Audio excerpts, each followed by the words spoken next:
Commit to responsible gun ownership.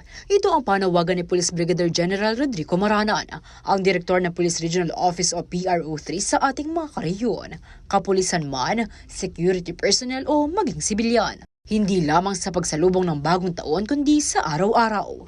Be a responsible gun owner. Huwag nating gamitin yung ating mga baril sa pagsalubong sa bagong taon at sa lahat na ng araw sapagkat alam naman natin pag tayo ay nagpaputok ng baril kahit pa itaas yan, kung gaano kabilis yung bala pataas ganun din yan sa pababa at delikado usually ang natatamaan na yan ay mga bata, mga inosenteng tao.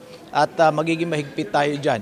Kami dito sa Police Regional Office 3, once na mayroong personnel kami na nasangkot dyan, sinisigurado ko gugulong ang criminal case at yung admin case niya at sisiguraduhin natin na madidismiss siya sa serbisyo. Bukod sa mga baril, isa rin sa mga binabantay ng kapulisan sa papalapit ng bagong taon ay ang bentahan ng paputok sa iba't ibang online platforms. Tayo po ay nagbibigay ng paalala at babala sa ating mga kababayan na magbebenta ng paputok online. Bawal po yan, pinagbabawal po yan sapagkat dapat sumunod tayo sa panuntunan ng batas, Republic Act 7138, na kung saan dapat may mga may mga permits tayo sa pagbebenta ng fireworks and mga firecrackers. Samantala, naka-high alert daw ang kapulisan ngayong holiday season upang masiguro ang kaayusan, maiwasan ang krimen at matiyak ang kaligtasan ng publiko.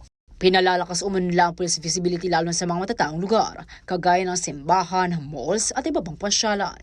Bukod pa rito, hinihimok din ng PRO3 ang publiko na maging maingat sa pagsalubong ng bagong taon. Maging maingat po tayo sa pagsalubong natin sa bagong taon.